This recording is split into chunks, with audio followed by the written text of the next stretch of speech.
अमरावती महानगरपालिकेच्या नवनिर्वाचित स्थायी समिती सभापती अविनाश मार्डीकर यांचा पदग्रहण सोहळा उत्साहात पार पडला.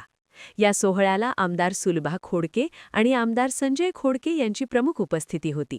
तर अमरावती महानगरपालिकेचे महापौर श्रीचंद तेजवानी यांच्यासह अनेक नगरसेवक, स्थायी समिती सदस्य आणि मान्यवर मोठ्या संख्येने उपस्थित होते. कार्यक्रमाच्या सुरुवातीला अविनाश मार्डीकर यांनी दिवंगत राष्ट्रवादी काँग्रेस पक्षाचे माजी अध्यक्ष अजित पवार यांच्या छायाचित्राला पुष्पहार अर्पण करून आदरांजली वाहिली. त्यानंतर त्यांनी स्थायी समिती सभापती पदाचा अधिकृत पदभार स्वीकारला. यावेळी उपस्थित नगरसेवक आणि स्थायी समिती सदस्यांनी अविनाश मार्डीकर यांना पुष्पगुच्छ देऊन त्यांचे अभिनंदन केले व पुढील कार्यकाळासाठी शुभेच्छा दिल्या. याप्रसंगी बोलताना मान्यवरांनी शहराच्या विकासासाठी स्थायी समितीची भूमिका महत्त्वाची असल्याचे सांगितले. अविनाश मार्डीकर यांच्या नेतृत्वाखाली अमरावती शहराच्या विकासकामांना गती मिळेल असा विश्वासही त्यांनी व्यक्त केला. पदग्रहण सोहळा उत्साहपूर्ण वातावरणात पार पडला असून कार्यकर्ते व पदाधिकाऱ्यांमध्ये आनंदाचे वातावरण पाहायला मिळाले. पण अविनाश भाऊ, तुमची जबाबदारी खूप वाढलेली आहे. आपल्याला या ठिकाणी पैशाचं ओघ आणण्यासाठी, पैशाचं स्तोत्र वाढवण्यासाठी या ठिकाणी आपल्याला प्रयत्न करायचे. आपण कशा माध्यमातून पैसे कशातून आपण आणणार आहे. मागच्या वेळेस आपण मोजणी केली, घर टॅक्स आपल्याला फार कमी येतो. 40 कोटी यायला पाहिजे होते, पण ते काही अजून आपण तिथपर्यंत पोहोचले नाही. का कारण आहे ते माहित नाही. आता या महापौर आपण सगळ्यांना आपल्याला बघायचं आहे आणि आपण 140 नाही 160 कोटीपर्यंत जाऊ शकतो अशा पद्धतीचं आपलं ते तयार आहे.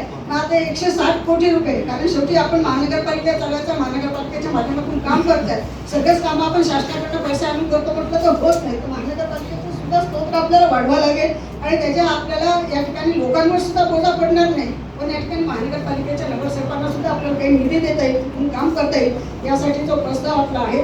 आज 30 कोटीवरून आपण 81 कोटीवर गेलो आणि आपल्याला 160 कोटी आपल्याला कसे वसूल करता येईल, त्यातून सामान्य माणसाला सुद्धा न्याय कसा मिळत आहे. आणि आपल्याला माहिती आहे त्यावेळेस या ठिकाणी महानगरपालिकेच्या माध्यमातून मोजणी झाली, 5% त्या ठिकाणी वाढलेले होते. म्हणजे ज्या लोकांना 100 टॅक्स येताना 500 रुपये टॅक्स आला, पण सन्मान्य दादांनी तो टॅक्स कमी करून जुन्याच पद्धतीने आपण टॅक्स दिलेला आहे.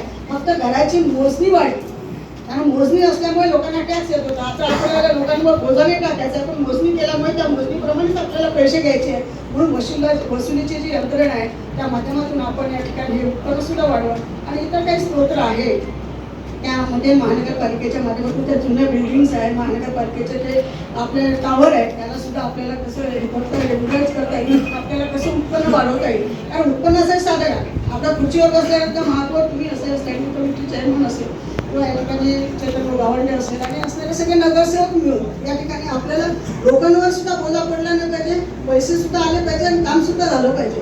सर्वप्रथम महिला दिनाच्या सगळ्या या ठिकाणी उपस्थित असलेल्या माझ्या महिला भगिनींना खूप खूप शुभेच्छा. या ठिकाणी स्थायी समितीचं पदाचं पदग्रहण करत असताना अमरावती महानगरपालिकेचे सन्माननीय महापौर या ठिकाणी बोलले की अमरावती महानगरपालिका में आपके पास 2 आमदार है, वो अपनी तिजोरी भर के देने वाले हैं, इसमें कोई शक नहीं, वो भर के देने वाले हैं. पण महानगरपालिकेचा विषय असा आहे, आर्थिक स्थिती कशी असली तरी महानगरपालिका काही बंद पडली नाही, चालूच आहे. ही परिस्थिती याच्या आधी अशीच होती, आताही अशीच राहणार आहे. या महानगरपालिकेत 3 प्राधिकरण आहे. या 3 प्राधिकरणापैकी पहिलं प्राधिकरण म्हणजे धोरण ठरवणे, पॉलिसी ठरवण्याचं प्राधिकरण म्हणजे सन्माननीय महापौर. दुसरं प्राधिकरण या महानगरपालिकेची आर्थिक व्यवस्था सुरळीत ठेवण्यासाठी ते म्हणजे स्थायी समिती. आणि तिसरं प्राधिकरण म्हणजे आयुक्त.